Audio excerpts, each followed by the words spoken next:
Hey guys, tonight we're heading back in time, but not to witness grand battles or crownings of kings. No. Tonight, you find yourself trudging down a muddy alley behind a medieval butcher's stall, dodging suspicious puddles and breathing through your mouth as best you can. It's damp, it's grimy, and it absolutely reeks. This isn't the glamorous Middle Ages of storybooks.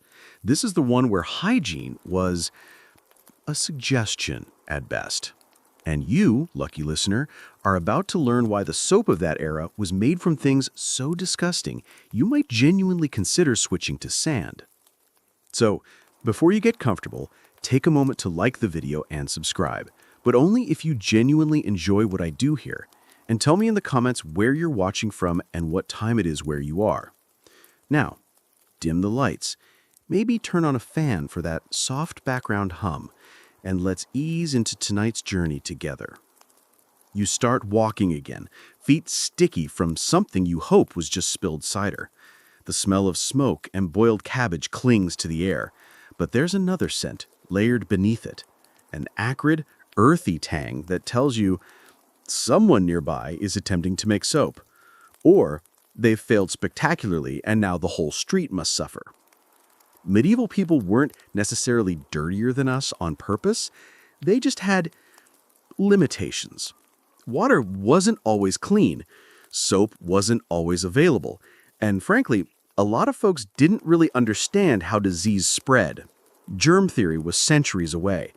Bad smells, they thought, were the enemy, not bacteria. So, if something stank, they covered it with something that stank differently. Enter medieval soap. A glorious mixture of ashes, fat, and fluids you'd rather not think about. This wasn't lavender-scented artisanal hand soap. This was functional grime-fighting paste made by folks who genuinely believed goat tallow and burnt juniper made a refreshing blend. You pass a doorway and glance inside. A woman scrubs clothes in a wooden tub, elbow deep in gray water. The soap she uses is homemade, probably from last week's kitchen scraps and fireplace leftovers. It works, sort of, but it also leaves behind a smell that lingers longer than the stain she was trying to remove. Here's a mainstream fact to file away. Soap was actually known in ancient times, used by the Romans and Greeks. But after the fall of the Roman Empire, the widespread use of soap declined in Europe. Bathhouses closed, superstitions rose, and cleanliness took a backseat to piety and cold survival. Historians still argue whether this drop in hygiene was due to practical scarcity, changing religious values, or just the general fear of bathhouse sins. Either way, soap became rare, and so did washing. And yet, the stink remained. People tried to cope. They carried pomanders, perfume-filled balls hung from belts. They wore gloves doused in rose water. They even kept bouquets of herbs under their noses in particularly offensive crowds. But none of it quite did the job. Because underneath the perfume and prayer was the persistent problem of grime. A quirky tidbit. There are medieval recipes that advise mixing soap with honey, crushed ivy, and even wine. Supposedly, it made the mixture more gentle on the skin. More likely, it made you smell like a drunk hedge. You stop and lean against a rough stone wall, listening to the quiet shuffle of a nearby cart. You can almost hear the hiss of fat being rendered in a pot, the soft bubble of lye doing its alchemical magic with soot and bone ash. It's all terribly fragrant. A town crier wanders past, calling out tomorrow's market hours and announcing that the bathhouse will reopen if the soap pot doesn't explode again. You smile because that actually happened. Soap making was dangerous. Lye burns, fires catch, and let's just say that ventilation was not a medieval strong suit. You press on, following the scent trail through the winding alleys of history.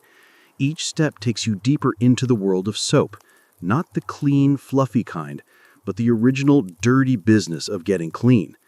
And somehow, even in the midst of this muck, you can feel the beginnings of something important. Because despite everything, the goat fat, the ash, the occasional use of aged urine, this was a turning point. people were trying. They knew filth was a problem. They wanted better. And eventually, bit by bit, soap would help bring about a healthier world. But for now, your hands are sticky, the air is pungent, and you've only just begun to learn why medieval soap was made from disgusting things. You turn a corner and immediately regret it. The alley narrows, the light fades, and the smell, oh, the smell, punches you right in the dignity. It's coming from a small open structure to your left. Smoke curls lazily from a hole in the thatched roof, and inside someone is stirring a massive cauldron with a stick that looks suspiciously like a broom handle. This, you realize, is a soap maker at work. And not just any soap. This is soft soap, a gelatinous, gelatin-like sludge that oozes rather than lathers. It's made from rendered animal fat, often pig or cow, mixed with lye, which was itself created by pouring water through fireplace ashes. The result? A greasy, slippery substance that could peel grime from your hands and maybe the top layer of your skin, too. You crouch low watching the bubbling pot. A woman, middle-aged, strong-armed, wearing a saffron-stained apron, scoops a ladleful of the murky sludge and tests it between her fingers. She nods once, then reaches for a jar. It contains urine. You don't look away quickly enough. This wasn't some accident. Medieval soap makers often used fermented urine, called chamber lye, for its ammonia content, which helped break down fats and boost the cleaning power of the soap. It's horrifyingly efficient. And yes, everyone knew, and no, it wasn't even the weirdest ingredient in circulation. Here's your mainstream fact. In many medieval cities, urine collection was a formalized system.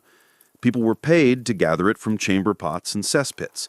It was also used in tanning leather and setting dyes, making it an early industrial chemical, not just an unfortunate surprise in the soap vat. Historians still argue whether these practices were born from innovation or pure desperation. Did people genuinely understand the chemical properties of urine? Or did someone just notice that old pee cleaned better than water and roll with it?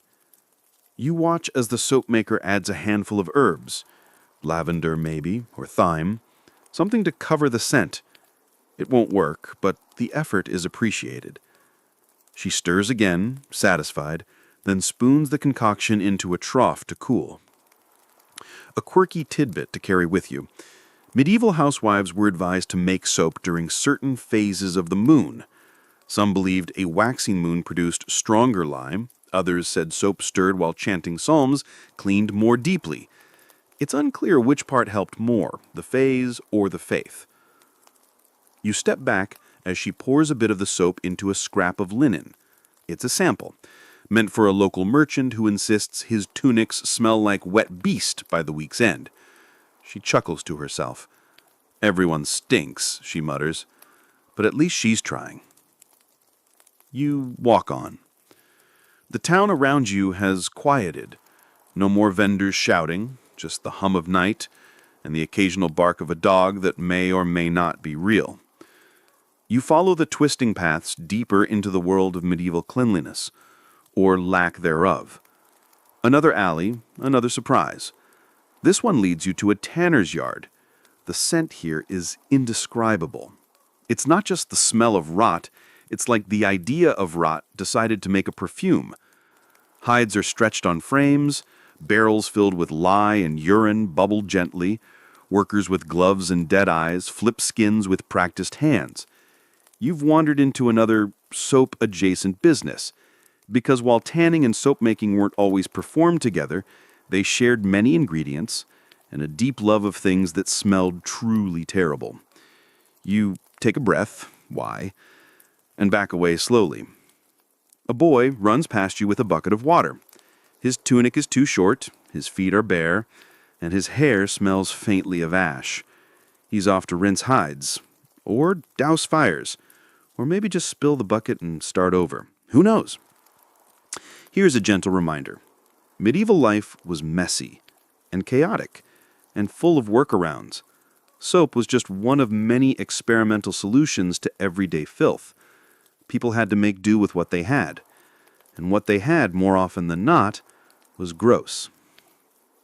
And yet there's beauty in it. You think of the soap maker's strong hands, the herbs on her shelf, the way she stirred with care. You remember the way she tested the soap like a chef testing broth. There was art here, a strange, smelly art, but art, nonetheless. You pass another doorway. This one belongs to a bathhouse closed for the night. A wooden sign hangs slightly askew, reading, Hot Water Wednesdays. A smaller sign beneath it reads, Please bring soap, no lye soap in tubs. You smile. Even in the Middle Ages there were rules, and even the soap came with warnings. A final thought as you head back toward the main street. Cleanliness wasn't easy, or clean, but it was valued. Despite the smells and the mess, people cared. They tried, and in doing so, they laid the foundation for the fancy soaps and bubble baths we enjoy today. So the next time you lather up with something that smells like grapefruit and sandalwood, give a little thanks to the medieval ancestors who walked, so your loofah could run.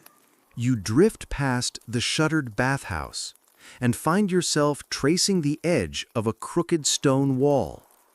A cat stares at you from a windowsill, unmoving, judging you silently, as if to say, "You smell like Tanner's yard," which, frankly, you might. Up ahead, there's a narrow footpath that veers into the residential quarter. Fewer shops here, more wooden doors with iron latches, the occasional window with an oilcloth pane flapping in the breeze. This is where most medieval people lived, and more importantly for tonight's journey, it's where they bathed. Or rather, didn't. You turn a corner and pause outside a courtyard. A woman, mid-30s, barefoot, her dress patched with every color of the spectrum, empties a bucket into a trough and sighs. The water is cloudy, brownish, and definitely on its third or fourth cycle. A small child, blissfully unaware, splashes in it. There's a bar of soap on the stone ledge, but it's barely used, probably because it stings more than it helps. Here's the mainstream fact.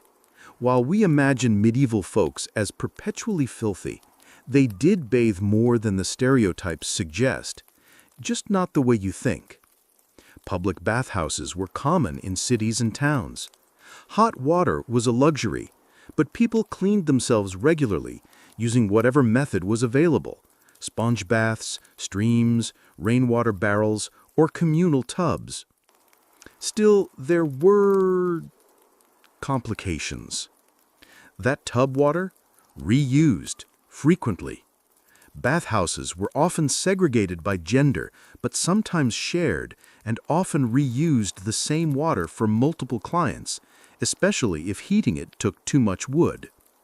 The rich bathed first, the poor last. If you're in that tub, you're not just soaking, you're steeping in community broth.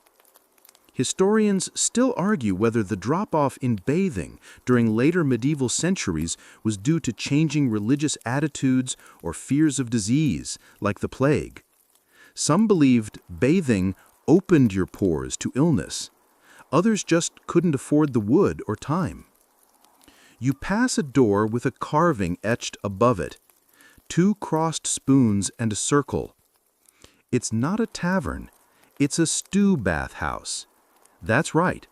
Stew bathhouses combined food and bathing. You'd sit in hot water, then eat a stew cooked in the same room, steam rising around you. Health food meets health soak, medieval style. And here's your quirky tidbit.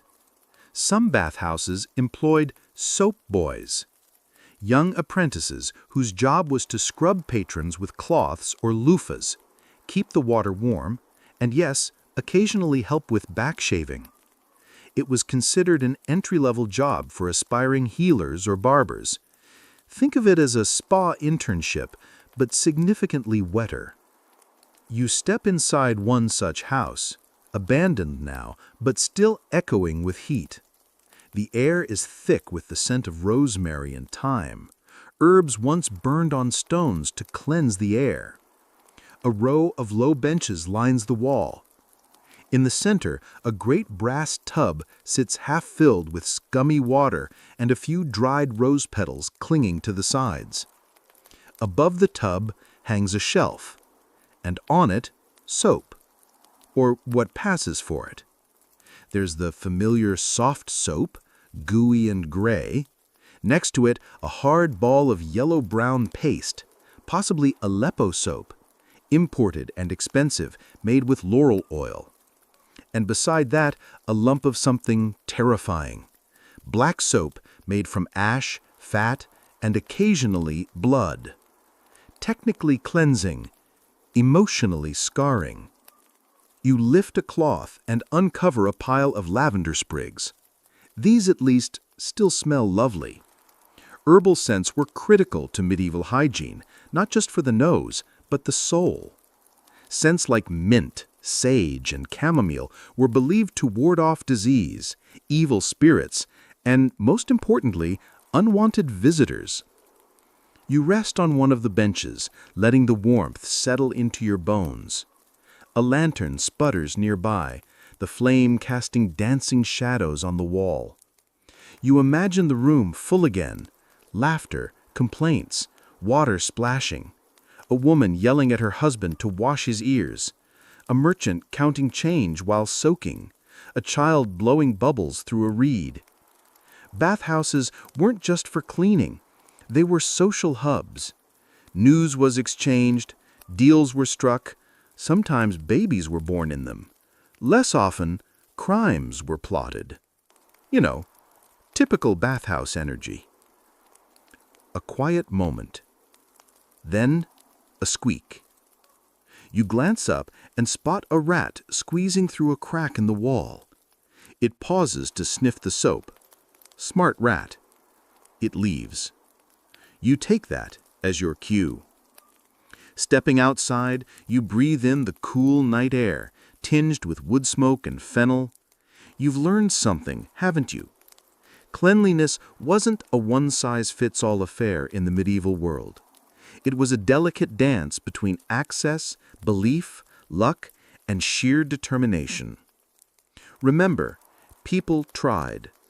They didn't always succeed, and sometimes their soap smelled like fermented cabbage, but they tried. And sometimes that's all history asks of us. You wander down a gently sloping alley, the stones beneath your feet slick with age and the faintest trace of something soapy? No, not soap. Tallow, maybe. The rich, greasy smell clings to the walls like a ghost of industry past. And soon enough, you spot it. A squat building with a low chimney and a sign swinging on iron hinges. It's not ornate, just a carved lump that vaguely resembles a boiling pot over flame. You've reached the soap maker's quarters. Before you even step inside, the stench hits you. Let's be clear, this is not the fresh, lemony whiff of modern luxury bars. This is raw. This is animal fat boiled for hours. This is the smell of labor, of chemistry conducted without gloves or goggles, or even the dignity of windows. Here's your mainstream fact. Medieval soap was made primarily from animal fats, like tallow or lard, mixed with an alkaline substance, typically lye, which was derived from wood ash and water. The process, called saponification, was messy, volatile, and required precision. Too much lye, you'd burn your skin. Too little, you'd stay greasy forever. You step through the low doorway and find yourself inside a dim, steaming room. Iron pots rest over open flames, thick bubbles rising lazily. Barrels line the walls, one marked tallow, another ash, and a third with a skull and crossbones etched hastily onto the side. Charming. Two figures work silently. One stirs a pot with a wooden paddle, his sleeves soaked and rolled. The other slices cured soap with a long wire, stacking irregular bricks onto straw-lined trays. Their faces are streaked with soot and sweat, but there's pride in their motion, care in the way they turn each brick to cool evenly. You lean closer to a finished block. It's an unappealing grayish brown, crumbly around the edges, with small flecks of... is that bone? Probably. It smells faintly of sheep and burnt oak. If you weren't half asleep already, that alone might knock you out. And here's your quirky tidbit. Some medieval soap recipes included bizarre additives. Think fermented urine for extra ammonia, ashes from burned seaweed for a better lather, or even ground hooves. One English manuscript recommends boil swine grease and elderflowers until the moon wanes, which frankly sounds like the beginning of a horror film. Historians still argue whether soap makers were respected craftsmen or simply tolerated for their usefulness. In some cities, they were restricted to the outskirts due to the smell. In others, they held important guild positions and passed down recipes like precious family heirlooms. Either way, people needed soap, even if it made them gag first. You sidestep a puddle of lye spill and glance at a small shelf above the hearth. A few oddly shaped molds rest there, one in the shape of a fish, another like a scallop shell, and a third suspiciously phallic. Soap, it turns out, could be cheeky. One of the workers lifts a pot from the fire and pours it into a wide wooden vat. The mixture hisses and pops, filling the room with an acrid fog. He catches your eye, shrugs, and says nothing. You respect that. You step outside for a moment, gulping down the fresher air. Your eyes water, your lungs sting, but somehow you feel more connected to the people who made this world work. Not with clean hands, but with clever ones. Because soap making wasn't just about staying clean. It was alchemy. It was survival. As you walk down the road, the night feels cooler against your skin. You spot a woman carrying a wrapped bundle from the shop, likely a soap order for a local midwife or cloth dyer. She moves fast as if hoping no one sees what she's carrying. Social status wasn't just about wealth. It was about smell. You pass a cart with soap for sale, stacked high and buzzing with flies. A sign hangs above it in crude Latin, puritas ex fumo, meaning purity from smoke. It's both a promise and a warning. And suddenly you understand. In a world without antiseptic, refrigeration, or even consistent water pressure, soap wasn't luxury. It was control. Control over your skin, your smell, your body, your fate. It kept you employable. It kept you welcome at the market. It made you just a little bit harder to ignore. It wasn't pretty, but it worked. And as the scent of lye fades into the background and the stars above wink down with a quiet kind of approval, you tuck that knowledge into the folds of your brain, somewhere between fermented urine soap and elderflower moon magic. Let's just hope you don't dream in smells tonight. You keep walking, turning down a narrower lane where the air is thicker and the walls lean close. The ground here is soft from constant moisture, and every footstep squelches slightly. You're heading toward the laundry. Now, don't get excited. This isn't a cheerful cottage with wicker baskets and lemon-scented linen fluttering on a clothesline. No, this is the communal washing zone, and it smells like defeat. Mainstream fact: medieval laundry was done in public wash houses or riverbanks, often managed by washerwomen who wielded more power than you'd think. Soap was expensive, so many relied on ash lye, river stones, or fermented agents like stale urine, which acted as a natural ammonia for stain lifting. Yep, urine. The locals even had a term for it, chamber lye. Collected from household pots and sold to fullers or launderers, it became a common fixture of the early cleaning industry. That faint ammonia sting in the air? It's history's most effective and most repulsive stain remover. You step through a low arch and into a dim courtyard, open to the stars above. Stone basins line the edges, slick with mineral residue and puddled with grayish water. A group of women kneel by one basin, scrubbing wool tunics against ridged planks, chatting in low, tired voices. One chuckles and wrings out a pair of hose with theatrical flair, flicking droplets at a companion. A small boy runs past with a sloshing bucket of yellow liquid. He's barefoot and humming. Let's not think too hard about what he's carrying. Here's your quirky tidbit. In 14th century London, collectors called pissmen went door to door retrieving chamber pots, sometimes even paying for the privilege. The best vintage came from certain districts known for strong diets. Apparently, asparagus and onions gave it extra cleaning power. You're welcome. Historians still argue whether the prominence of public washhouses empowered medieval women socially or merely reinforced their domestic roles. There's evidence of female-run laundries wielding civic influence, but also of their labor being dismissed as unskilled. Either way, they got things clean, and that's more than you can say for the average medieval street.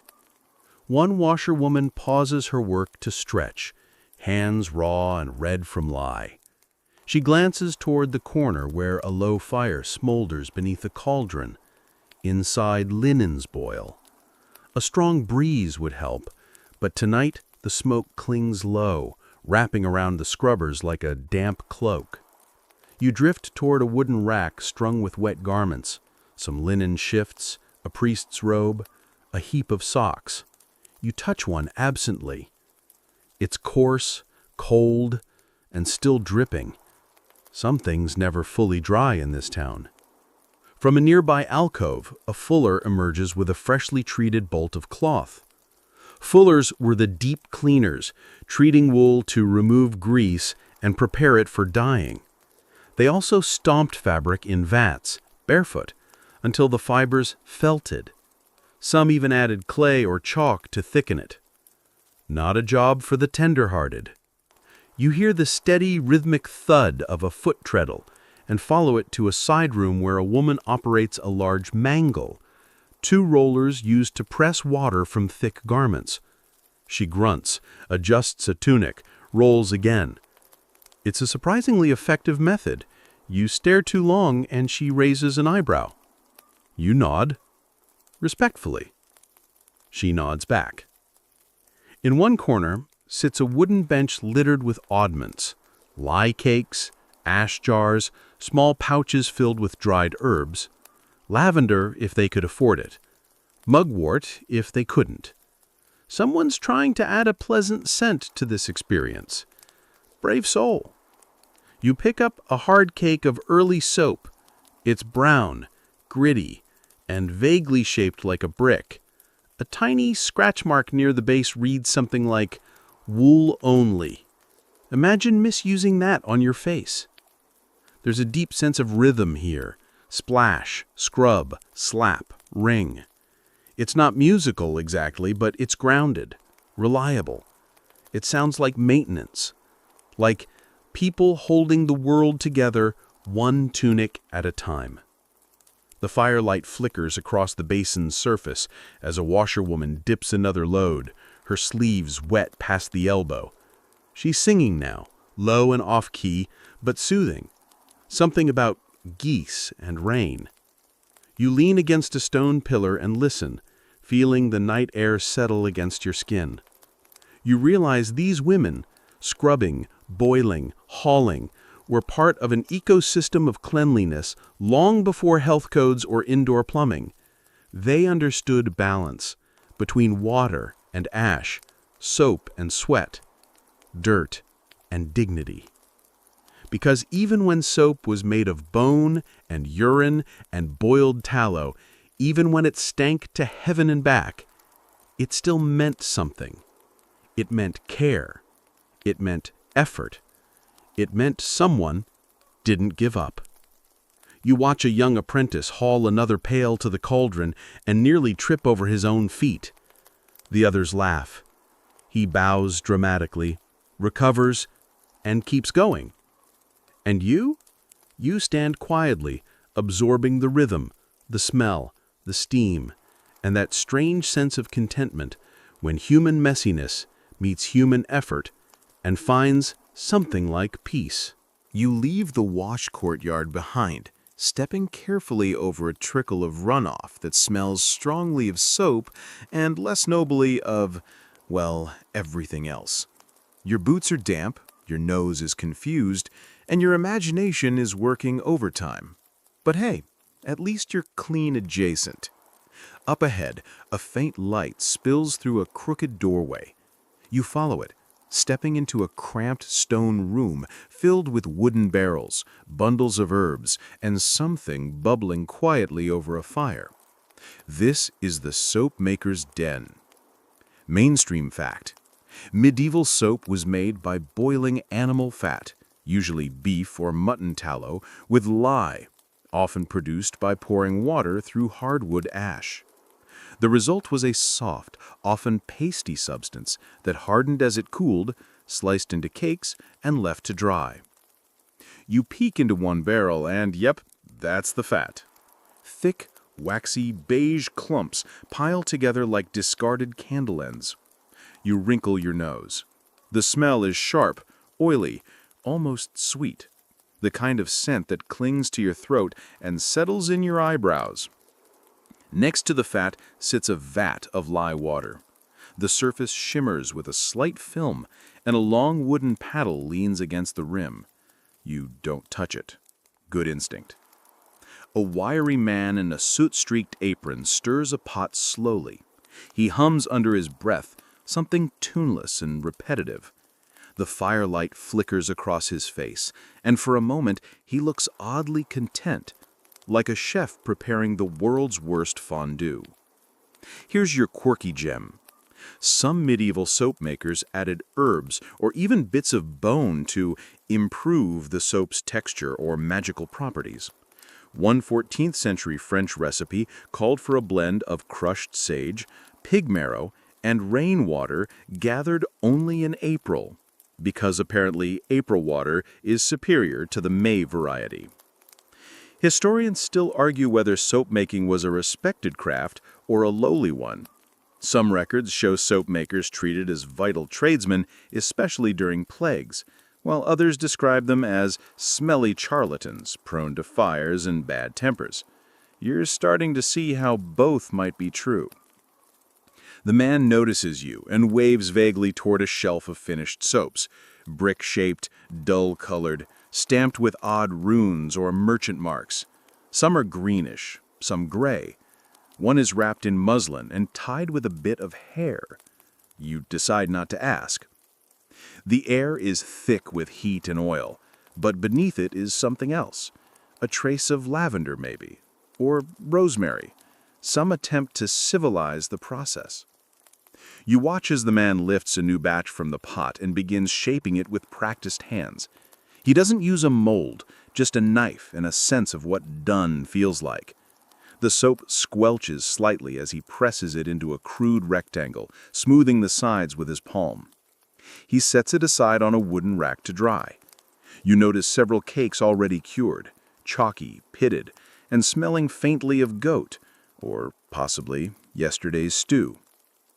Nearby, a parchment scroll hangs from a nail, curling at the edges. It's a price list. Lye soap, plain, 2 copper. Ash soap, soft, 1 copper. Herbal cake, when available, 3 copper. Whitening paste, experimental. Inquire within. You're almost afraid to ask what whitening paste involves. Spoiler, sometimes chalk dust and mercury, which, in hindsight, explains a lot about medieval skin complaints.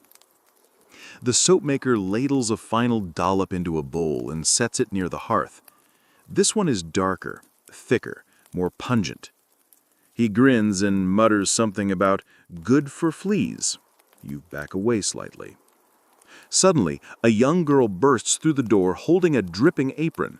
She dumps it into a basin and immediately begins scrubbing with a stiff brush and one of the lye cakes. No greeting, no questions, just focused action. You realize this room is less a shop and more a factory. A family one, maybe. One where soap is survival, where stink is currency, where cleaning is part science, part superstition, part sheer force of will. And for all the awful smells and questionable ingredients, there's something oddly noble about it. Because this is where cleanliness begins, not in perfumed parlors or golden bathhouses, but in a hot, smoky room filled with boiled tallow and ash and people trying to make the world slightly less gross. You lean against a cool patch of stone and watch the scene unfold. The soap maker stirs. The girl scrubs. The fire crackles. And the stink? Well, it's still terrible. But it's also ancient. It's also human.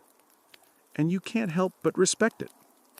You leave the soap maker's den behind, blinking into the night as the fire's glow fades from your eyes and the scent clings defiantly to your sleeves. The cool air is a small mercy, cutting through the residue of boiled fat and lye like a quiet apology. Your path winds past shuttered stalls and quiet cobbles until you reach a narrow side lane lit only by the faint flicker of torchlight from a high window. There's a wooden door here, plain and cracked. Behind it, the medieval laundry. Mainstream fact: in many medieval towns, laundry was not done inside homes, but at communal wash houses or along riversides. Washwomen, also known as laundresses or washerwomen, were responsible for cleaning everything from linen to undergarments, using basic soap, urine or ash lye, and a lot of elbow grease. You push open the door. Inside, the air is humid and heavy with steam. Wooden tubs sit in neat rows, some filled with cloudy water, others still steaming from boiled loads. Clothes, some white, most beige or brown, hang from ropes strung across the rafters. Drops fall in a slow rhythm, like sleepy rain. The laundress closest to you doesn't look up. She's beating a shirt against a wooden board with a practiced rhythm that sounds vaguely musical. Her arms are strong, her sleeves rolled up. A strip of linen wraps her hair into a bun. She is focused, calm, slightly terrifying. Next to her, another woman stirs a pot of wash water. It's laced with lye and, let's be honest, something that smells like a regrettable cheese. You glance down. Floating at the top is a bundle of herbs, thyme and bay leaves maybe, or possibly something fancier depending on which town you're in. Here's your quirky gem. In some parts of Europe, wealthy women sent their garments to be washed with rosewater or wine. One noble in the 13th century France insisted that his socks be rinsed in rainwater gathered only on St. Catherine's Day. And you thought your laundry habits were extra. Historians still argue whether laundresses were respected for their hard labor or dismissed as unclean due to their constant contact with filth. Some cities taxed them, others banned them from city fountains. Yet during outbreaks of plague, they were sometimes paid double to scrub garments with vinegar and ash. You watch as another washerwoman scrubs linen on a plank, humming tunelessly. Her hands are red, raw. She lifts the cloth, sniffs it, scowls, dunks it again. A dog trots in and settles beside a basket of clean cloths. He's missing a patch of fur, but wags his tail anyway. You like him immediately. On a shelf nearby, you spot a series of jars, crushed lavender, alum powder, and lime. Someone's mixing their own rinse, maybe to brighten fabric, maybe to keep fleas away, maybe just because it smells a little less awful than everything else. One woman coughs, wipes her hands, and reaches for a steaming kettle to pour over a wool cloak. You flinch, worried it'll shrink, but she knows what she's doing. The steam lifts the dirt. She presses the fabric flat with her forearm, muttering something that sounds like either a blessing or a threat. There's a rhythm to this space, a pulse, the washboard beat, the creak of ropes, the hiss of steam. It's harsh work, but strangely soothing to watch. You're hypnotized by the repetition, the care, the shared glances, the occasional swear when someone finds a worm in the rinse tub. You glance at a pair of linen trousers hanging near the hearth. A patch near the seat has been meticulously stitched, not just repaired, but improved. A red thread traces a leaf pattern where once there was only a hole. Someone loved these pants, or at least loved the person who wore them. And then there's the whisper, not of ghosts, but of stories. The scraps these women find in pockets. The rumors traded over washtubs. The secrets inked onto linens and forgotten in the folds. Because laundry isn't just about grime. It's about life, and what life leaves behind. One woman lifts a shirt to the firelight, a smear on the cuff. She frowns. She knows the shape. She knows the story. She doesn't tell it, but she knows. You turn to go, stepping lightly as if not to wake the clothing. The women don't look up. They keep working, keep scrubbing, keep remembering. In this room of steam and soap and muscle and myth, history gets cleaner, one thread at a time. Outside the laundry, the streets feel softer somehow, as if the steam and rhythm from within has stretched into the night air. You pass quiet windows glowing faintly with candlelight, their shadows long and patient. But you're not done yet. Ahead lies a place both vital and avoided, a structure many pretend not to see, but none can do without. A low building with small windows, a faintly sour smell, and the unmistakable hum of fermentation and ammonia. Welcome to the medieval tanner's yard. Mainstream fact. Tanners were essential members of any medieval town, responsible for turning raw animal hides into leather, used for shoes, belts, armor, and more.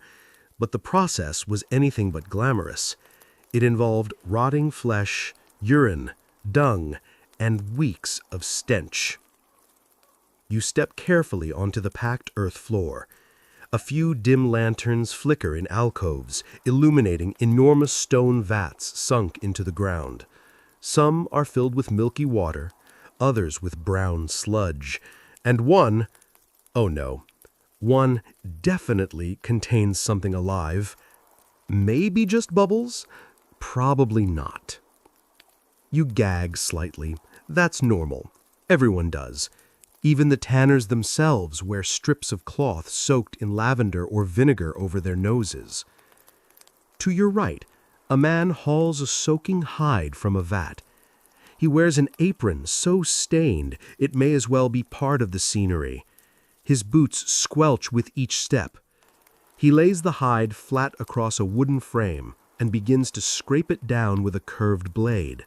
Strips of fat and hair slough off, sliding into a waiting bucket. Yum. Here's your quirky tidbit. One of the essential ingredients for leather tanning was dog dung. Known politely as pure in English guild records, it was collected in the early morning and valued for its enzymatic properties. In some towns, citizens were paid to gather it and deliver it to the tanners. Yes, even poop had a paycheck. Historians still argue whether tanning yards were placed at the edge of towns purely because of the smell, or also because of social stigma. Tanners were often marginalized, associated with filth and death, but they were also indispensable. Without them, no one had shoes, or gloves, or book covers. You wander deeper. The walls are lined with drying hides, some pale and fine, others thick and mottled. One has been painted with red ochre, marked for saddle work. Another bears faint scoring lines, a guide for future cuts. They sway slightly in the draft, like the ghosts of animals past. A boy ladles liquid from a large clay pot into a trough. It smells acidic, biting. You glance over his shoulder. He's stirring oak bark and water, preparing a tannin bath. Oak bark, sumac, and gallnuts were all rich in the tannins needed to cure hides. Natural chemistry at its stinkiest. A tub near the door holds several bloated animal skins, bobbing gently in what can only be described as soup. You step back. The tanner chuckles. You get used to it. You absolutely will not. The scraping continues. The hides become leather, thick and flexible. One will be used for shoes, another for the hilt of a sword. Maybe one will be cut into strips for armor, hardened and dyed with iron oxide. You pause at a bench where tools lie in orderly rows, awls, punches, knives, a small mallet. A half-finished pair of sandals rests nearby, the straps carefully cut, ready to be sewn with waxed thread. And in the corner, a bag, just leather, simple, weathered, stitched with care. You imagine it swinging from a traveler's shoulder, bumping softly with each step, carrying bread, dried meat, maybe a single cherished letter. All of it made here, in this mess of noise and muck and miracles. You look back at the men working, quiet, focused, unfazed by the reek. This is their world, a place where the discarded becomes durable, where waste becomes wealth, where something dead can be reborn as something useful, even beautiful. You step outside, grateful for the night air. The stars blink kindly above you, maybe even a little proud, because you survived the tanner's yard. Barely. The air outside is cooler now, scrubbed a bit by the breeze, and also by the overwhelming relief of not being in the tanner's yard anymore. You can still smell it, faintly, like a memory clinging to your cloak. But you walk on, deeper into the web of alleys and crooked lanes, past shuttered stalls and slumbering dogs. Your next stop is a quieter craft, one that smells more of resin and wood shavings than anything else you've recently survived. Welcome to the Cooper's Workshop, where barrels are born. Mainstream fact, Coopers were essential craftsmen in medieval life, creating barrels, casks, buckets, and tubs from wooden staves bound with metal or wooden hoops. These containers were vital for storing everything from water and ale to salted fish and soap ingredients.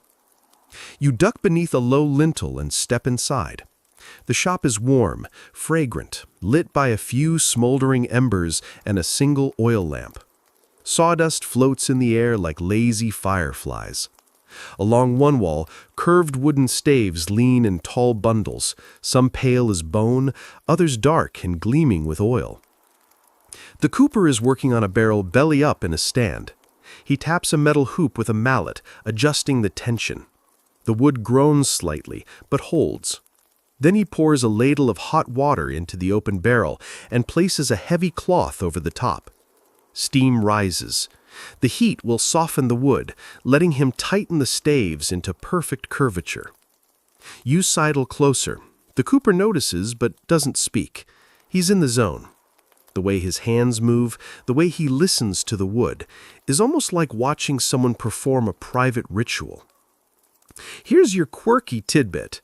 Some medieval coopers would sit on their barrels while working, straddling them like horses to better reach awkward angles. Others worked standing, barefoot, using their toes to steady staves while hammering. Either way, it was a full-body art form. Historians still argue whether cooper guilds were considered high-prestige trades or just stubborn necessities. In some cities, coopers were highly paid specialists. In others, they were lumped in with general woodworkers. What no one disputes is how utterly dependent people were on their barrels. You walk around the shop, admiring the variety. Small butter tubs, large ale casks, salt barrels ringed with iron. A water bucket, half finished, its wooden handle resting nearby like a waiting limb. Each container is built to swell, yes, swell once filled. That's the genius of it. The wood absorbs moisture and expands, sealing the vessel from the inside. No glue, no pitch, just wet wood and good geometry. On a bench, a wax tablet holds scribbled figures, widths, hoop counts, stave lengths. You recognize a few units, fingers, hands, spans. This is math as muscle memory, not abstraction. And there, leaning against the wall, a barrel stained dark near its base. You ask, and the cooper grunts, "Fish sauce." A pause. "Don't open it." Duly noted. You step past him and toward the back, where a small cot rests beside a hearth. This is where the cooper sleeps. Maybe not every night, but often enough. A loaf of bread, half a wheel of cheese, and a cup of something dark sit on a wooden tray nearby.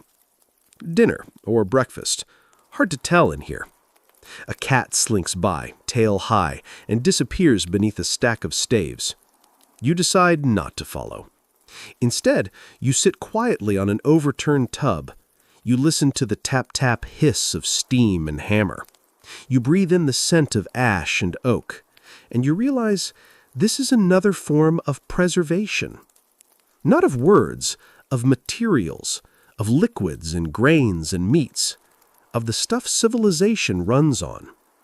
Because without barrels, there's no transport, no storage, no beer, no brine, no soap lye, no salted herring to make it through the winter. Every circle here, every ring, is a silent promise. What's inside will last. And that's not a bad thing to remember, even now. You leave the cooper's workshop behind, the smell of wood smoke and cured oak clinging softly to your cloak. The town is asleep now, well and truly. The kind of sleep that muffles footsteps, where even the wind moves with extra care. It's a perfect time, actually, to visit the one place that never closes. No, not a tavern. You're heading to the public bathhouse. Because in medieval times, at least before the Black Death and a few moral panics, public bathhouses were everywhere. And they weren't just for washing. They were for soaking, for gossiping, for relaxing, and yes, sometimes for scandal. But you're here for the soap. Mainstream fact, many medieval European towns had communal bathhouses, often located near rivers, aqueducts, or natural springs. These bathhouses served as social centers as much as for places for hygiene, and were typically segregated by gender or designated for family hours. You push open a wooden door and step into a dimly lit interior. The scent here is steamy and herbal. Eucalyptus, thyme, a little mildew. You're met with a warm haze and the echo of dripping water. Stone benches line the walls, and copper pots of heated water sit near tiled pools that bubble gently. You remove your boots, roll up your sleeves, and sit beside a long trough filled with lukewarm water. Floating in the basin are pale, knobbly chunks of soap. Now, brace yourself. These are not your artisanal lemon verbena melt and pour bars. These are medieval soap lumps, softened over time, sweating slightly in the heat. Made from, well, everything we've already discussed. Rendered animal fat, hardwood ashes, sometimes a dash of lye-rich urine, if times were tough and the budget tighter than a monk's vow of silence. The result, a mildly caustic, rather squishy soap that got the job done, eventually. Here's your quirky tidbit. Some bathhouses flavored their soap with rosewater, cinnamon, or bay leaves. Others skipped fragrance altogether, letting the natural musk shine through, which is a poetic way of saying, good luck. Historians still argue whether these bathhouses were primarily about hygiene or hospitality. Some treatises praise their health benefits and cleanliness rituals. Others mutter disapprovingly about loose morals, mixed company, and suspicious giggling behind curtains. Either way, the bathhouse was where people gathered, and where they scrubbed. You pick up a piece of soap, squish it thoughtfully, and watch a fellow bather walk past wrapped in a woolen cloak. The floor is slick underfoot, tiled in uneven patterns, cracked in places where too many feet have passed. To one side, a woman tends a small fire under a copper cauldron. She stirs the water with a ladle the size of a shovel. Occasionally, she sprinkles in herbs from a linen pouch, dried sage, rosemary, maybe a hint of lavender. This isn't just ambience, it's function. Fragrance to mask the soap and the people. You ease your hands into the basin and begin to scrub. It stings slightly. Not in a bad way, more like a wake-up call. The ash and fat blend, binding to the oils on your skin. You rinse. Then you do it again. In the far corner, two young men argue quietly over which region makes the best soap. Marseille, perhaps, with its olive oil base, or the Castilian kind, hard and white. One claims to have tried black soap from Morocco, made with crushed olives and potash. The other scoffs. You stay out of it. Instead, you breathe in the warmth, the quiet, the strangeness of it all. You're sitting in a room heated by burning logs, surrounded by people scrubbing with animal fat and ash. And yet you feel oddly refreshed. You rinse again and let the water bead on your arms. A soft cloth is passed your way. You pat yourself dry. The scent on your skin is undescribable. Wood smoke, thyme, something ancient. You're clean by medieval standards, possibly even luxurious. And as you gather your cloak and leave, one thought lingers. It wasn't about the soap. It was about the care, the ritual, the effort someone made to render fat, to stir ash, to make a bar of something, anything that could offer a moment of relief from a very dirty world. And that, in the end, is kind of beautiful. You step out of the bathhouse and into the cool midnight air. Your skin prickles with that post-soaked tingle, and your clothes cling a little too cleanly now. But the streets are empty, the town hushed, and you've got a final destination in mind before the night fades entirely. The marketplace. No, you're not here to shop. Not really. You're here because this is where soap, at least the fancy kind, began to flirt with fame. Right between the fishmonger's stall and the woman shouting about onions.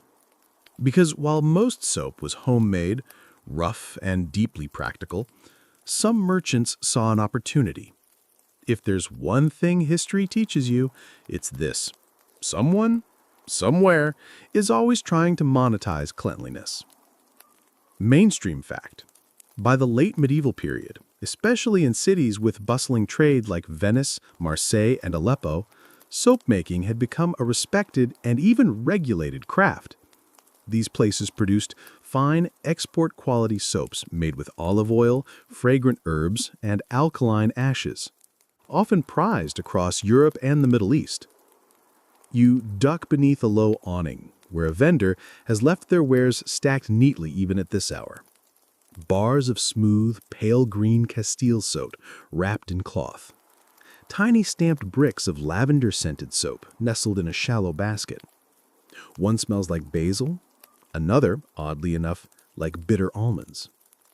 And here's your quirky detail. Some soaps were considered so luxurious that they were given as gifts between nobles, among brides, even to visiting bishops. One queen of France, rumor has it, was so taken with Aleppo soap that she had crates imported regularly, even though it smelled a bit like soured olives and eucalyptus. Historians still argue whether these early luxury soaps were actually better at cleaning or just better at branding. The ingredients weren't always that different, but the packaging, the shape, the scent, that was art. That was status. You run a finger along a stamped bar, its edges perfectly crisp. The symbol is a fleur-de-lis, or is it a goat? Hard to say, really. These symbols often did double duty. A mark of origin, a subtle message. Sometimes both. To one side, you spot something rare. A chunk of soap dyed a soft rose pink. The vendor's sign says it contains crushed madder root and rose oil. Probably a lie. Possibly beet juice. But you imagine someone buying it anyway, just for the color, just for the idea of feeling refined. You settle on a bench nearby and listen to the market sleep. The echo of footsteps from earlier shoppers, the rustle of burlap sacks, the soft creak of drying wood. This wasn't just a place of commerce. It was where gossip spread, where trends began, where the word clean slowly transformed from functional to fashionable. There's an old merchant's ledger pinned beneath a rock on the stall. You read over the entries, squinting. Sold 4 bars scented for ladies' dowry. 1 crate shipped to apothecary in Bruges. Complaint from monk, soap too flowery. The last one makes you smile. It's easy to forget that medieval people weren't a monolith of filth and superstition. They had preferences, pet peeves, favorite smells. The monk didn't hate soap. He just hated smelling like a bouquet. And as the town around you dreams, you remember a fact tucked into the back of your mind. At one point, soap makers in some cities were so respected that they formed guilds with charters and rules and feuds. Because of course they did. Imagine a committee of serious-faced men arguing over whether juniper ash gives a smoother lather than pine. Imagine someone storming out of a meeting over the price of rendered boar fat. Now imagine that's your job. Soap making wasn't quaint. It was power.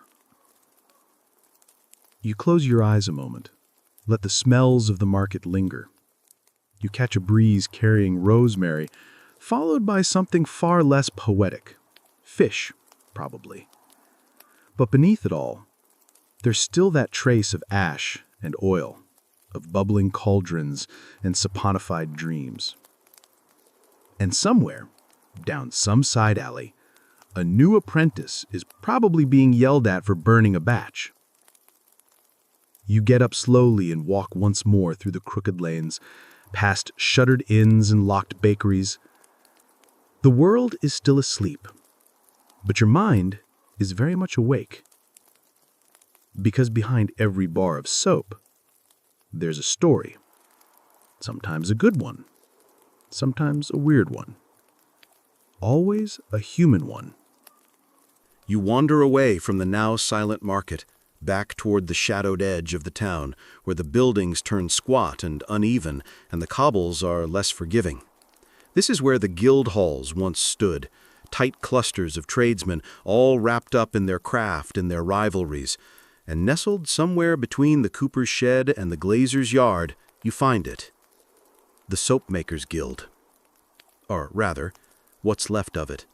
A slumped wooden structure with soot-blackened beams and a half-rotted sign hanging by one nail. The emblem is hard to read, but you make out a stylized cauldron with steam curling upward. Someone's scratched a grumpy face into the steam. Seems about right. Mainstream fact. In the 14th and 15th centuries, soap makers in cities like Paris, London, and Genoa formed powerful guilds to control the production and sale of soap, maintain quality standards, and, perhaps most importantly, limit competition. Guild members had to train for years and swear oaths to keep trade secrets safe. You duck inside. The room smells like it hasn't forgotten what it was for. Ash clings to the air. A cracked cauldron lies on its side like a toppled idol, and several old frames, once used for pressing and cutting soap, lean against a buckling wall. This was a place of work, sure, but also of pride and paranoia. Because here's your quirky gem. Some soap makers were so secretive about their formulas, they developed elaborate rituals to protect them. One Marseille guild supposedly made apprentices swear a binding oath over a basin of lye and rosemary, swearing never to divulge the family recipe, not even under threat of torture. Or, worse, competition. You wander toward the back, where a heavy ledger lies open on a work table. Its pages are smeared but legible. Entries track shipments of olive oil, goat tallow, wood ash, and, oddly, peach pits. You frown. Could be used for abrasion. Or maybe the guildmaster just had a weird snack habit. Historians still argue whether guilds genuinely improved quality or simply protected profits. Some say they preserved knowledge and ensured consistency.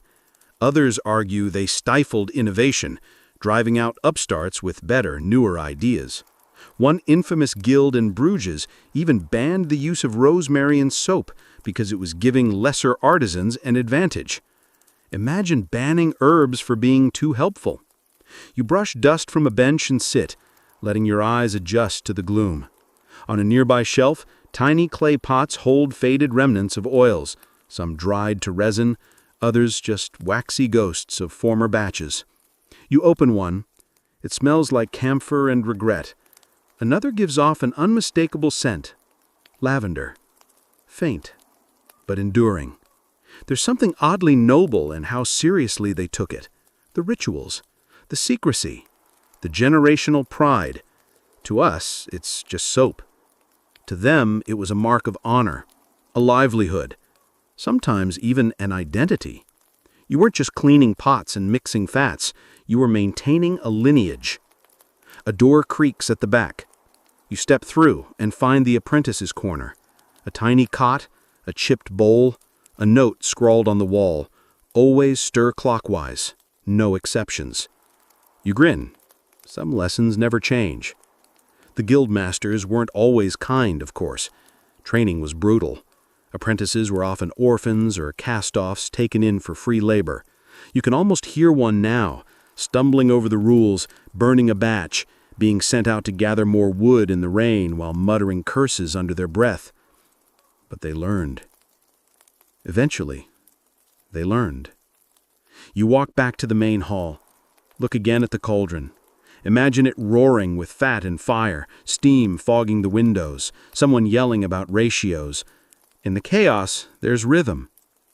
In the labor, there's art. And like all art, it needed protection.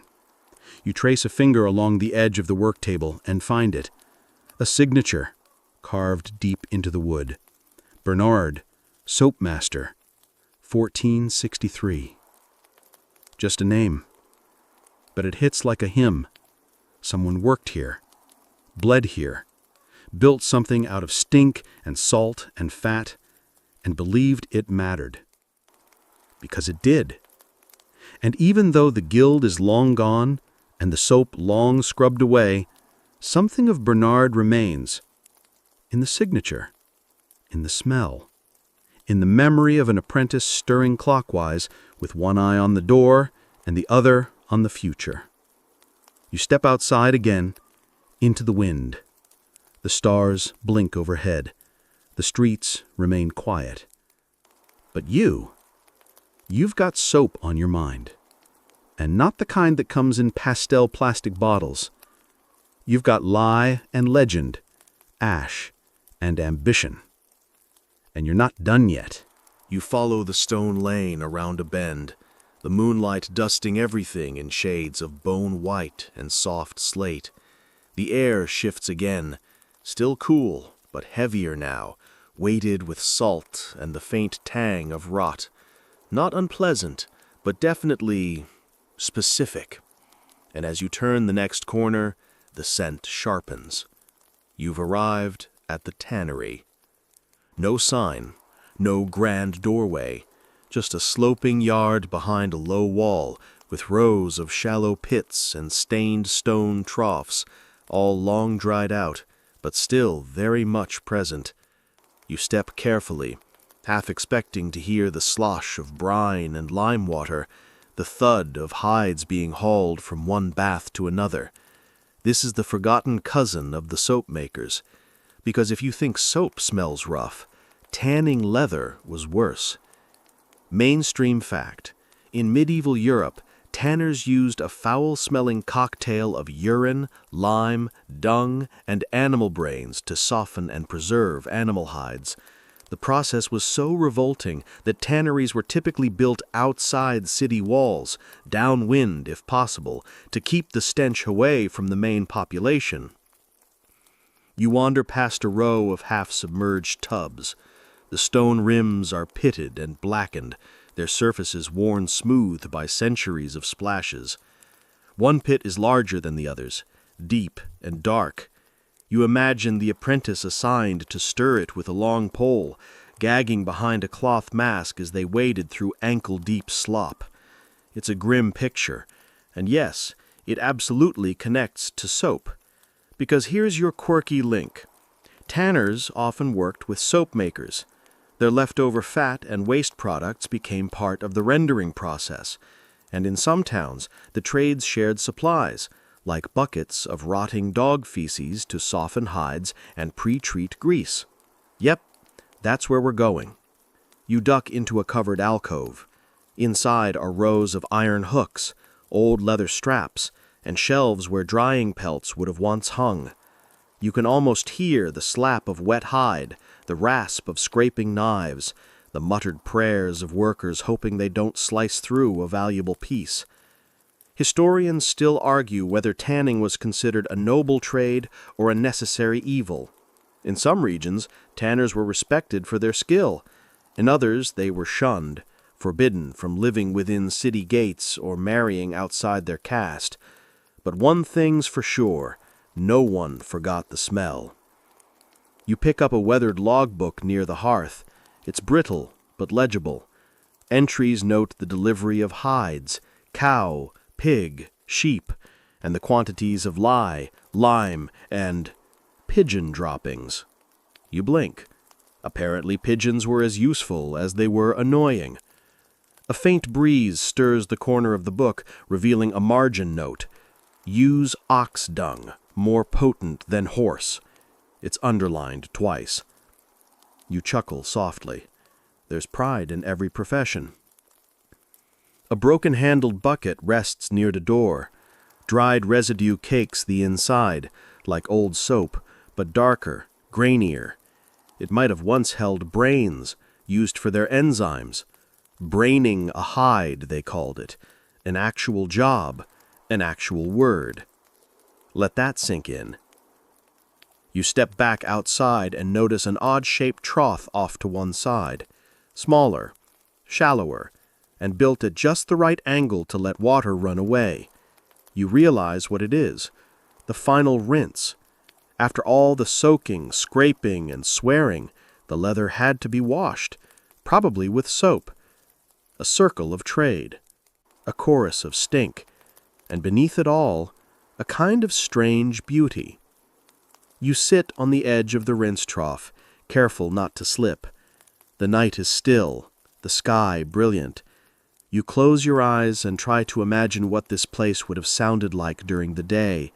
The bellow of cattle, the groan of wooden wheels, the hiss of boiling pots, and under it all, the faint burble of soap and slurry mixing in the vats. You open your eyes again. The pits are silent now, the trough's empty, but the echo lingers. And maybe that's the point. Maybe this isn't about glory or nostalgia. Maybe it's about honoring the people who did the work no one wanted, the messy, smelly, vital tasks that kept the world running and your shoes dry. Because they mattered. And so you rise, take one last look at the pitted stone and the hook-shadowed walls, and step back into the street. There's more to see, more to remember, but you'll carry this place with you, like a scent on the wind. You walk a little more slowly now, the images of that tannery lingering in your nose as much as your thoughts. The night has deepened, as if the stars themselves are pressing closer, curious to see where you're headed next. Your feet take you around another bend, and suddenly the scent shifts once more, this time to something almost floral? No, not floral. More like fermented apples, singed hair, and something faintly nutty. You glance up, and realize where you are. The candlemaker's lane. Not the bright, sweet candles of your childhood birthdays, mind you. These were not made for celebration. These were tallow candles, born of necessity and shaped from the leftovers of meat and bone and things better left unspoken. Mainstream fact. In medieval Europe, most candles were made from animal fat, typically beef or mutton tallow. Beeswax candles were cleaner and more fragrant, but prohibitively expensive, reserved for churches, monasteries, and the very wealthy. For everyone else, it was smoky tallow or nothing. You peer into an open workshop. The hearth is dark, but the racks still stand, rows of upright sticks waiting for strings to be dipped over and over into a hot bath of bubbling fat. The process was simple, but grueling. Melt the tallow, dip the wick. Cool it, dip again. Repeat until it thickens. Then hang to harden, and if you're lucky, pray it doesn't smell too terrible. One worker might dip hundreds of times in a single day, elbow deep in animal grease, working by firelight, surrounded by flies, and the constant risk of setting the entire place ablaze. You step inside. The floor is greasy underfoot, the tables slick with ancient wax. A large cauldron sits cold in the corner, and beside it, a wooden paddle for stirring. You touch it gently.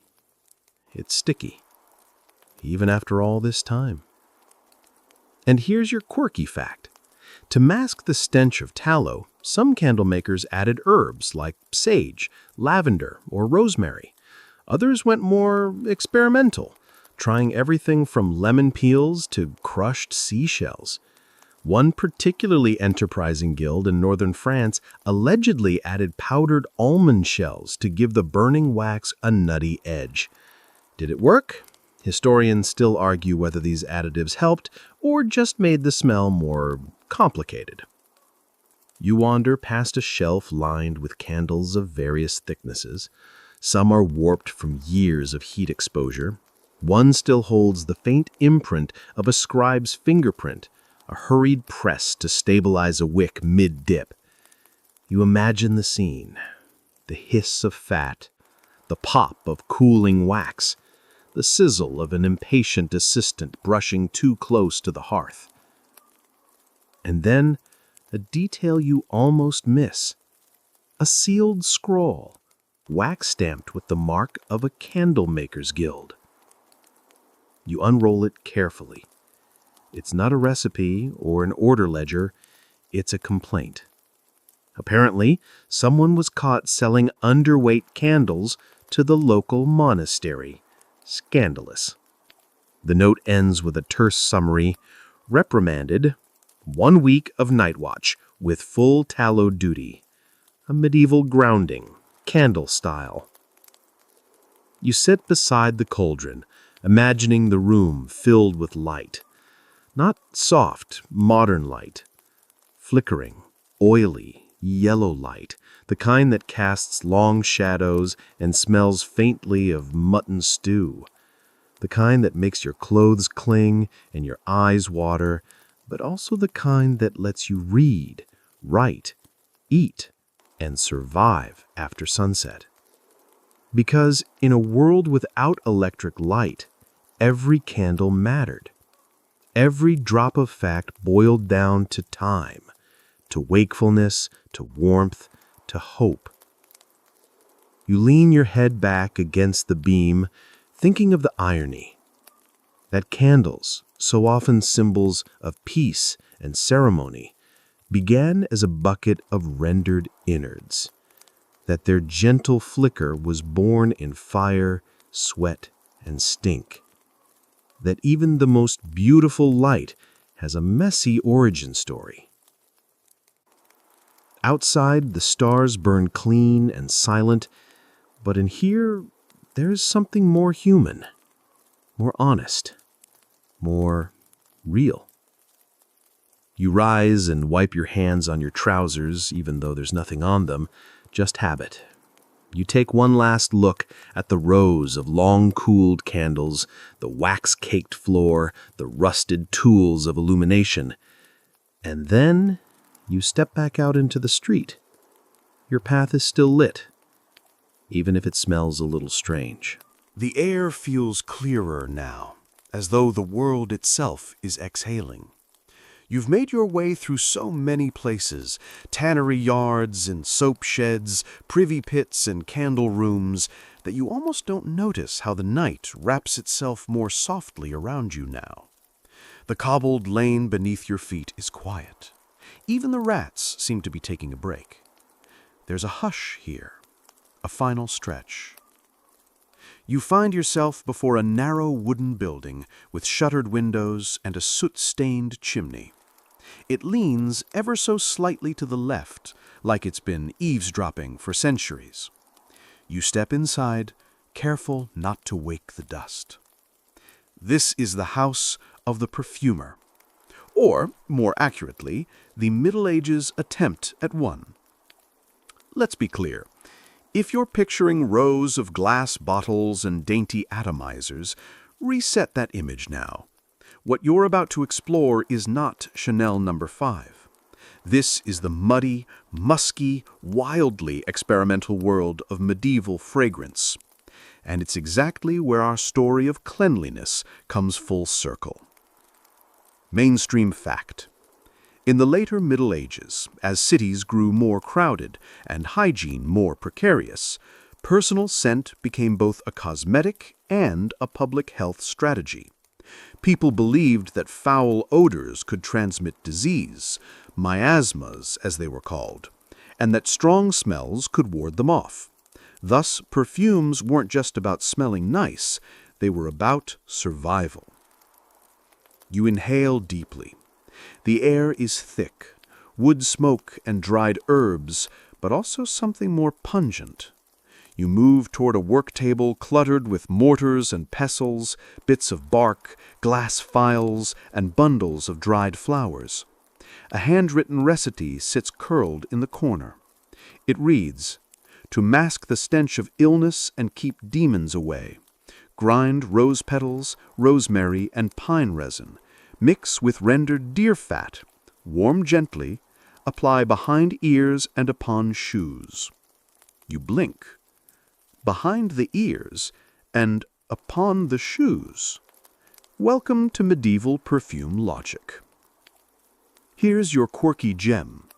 Among the most prized ingredients for medieval perfumes was ambergris, a waxy, fragrant substance formed in the intestines of sperm whales and expelled into the ocean.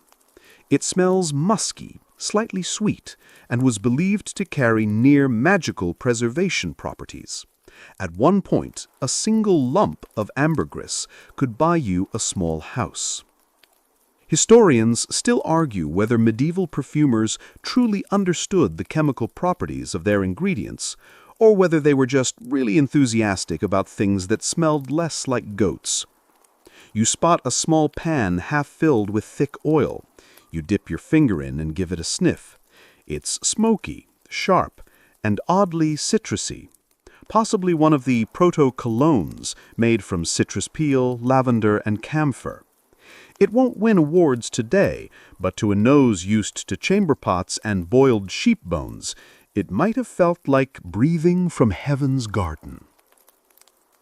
You settle onto a low stool beside the hearth and study a cluster of pomanders, small hollow spheres filled with fragrant substances worn around the neck or hung in homes to freshen the air. One is cracked open, revealing cloves, cinnamon, and what might be dried orange rind. Another contains something unmistakable, crushed violets. And suddenly, you remember that soap block from earlier, with its hint of lavender and animal fat. You remember the candle dipped in rosemary wax, the goat dung face paste, the entire odd, fragrant, funky journey. You realize you've come full circle. Because the truth is, They were always trying. Medieval people. Trying to survive, trying to stay clean, trying to make the world smell a little less like death and a little more like life. Even if their tools were bizarre, and their theories questionable, and their soap criminal, they still tried.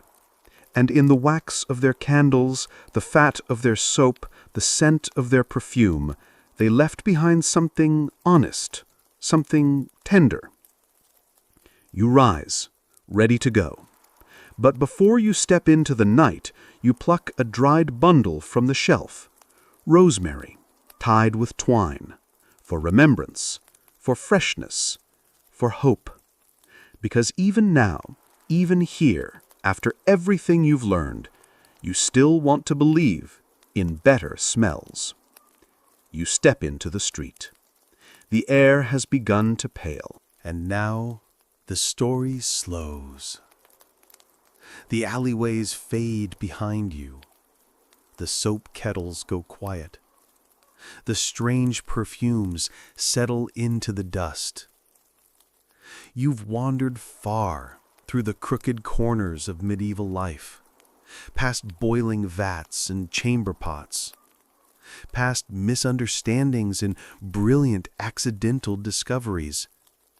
And now you're simply standing still, quiet, present. Let your shoulders sink, the way a tired scribe might after finishing the last line of a long scroll. Your hands, imaginary or otherwise, still smell faintly of rosemary and old wax. Your breath is even, steady. Inhale the cool night air. Let it move slowly through you, like candlelight flickering against old stone walls. The world of the past is folding back into itself now. All those people, scrubbing wool, scooping tallow, muttering over herbal brews, they've gone quiet too. Not vanished, not forgotten, just resting. They tried. In their own awkward, smelly way, they tried to be clean, to be human, to take care of their families, to pass along what little they knew. And maybe that's enough. So lie back now, let the scent of fig soap and myrrh float past, soft as steam. Let the rhythm of your breath match the sound of wind through that distant reed-thatched roof. Let every strange, wonderful, terrible thing you learned tonight drift to the edges of your thoughts. Like a tablet sliding gently back onto the shelf. Safe, silent, remembered. You're not in the Middle Ages anymore, but part of you always will be. Good night. End of script. Sweet dreams.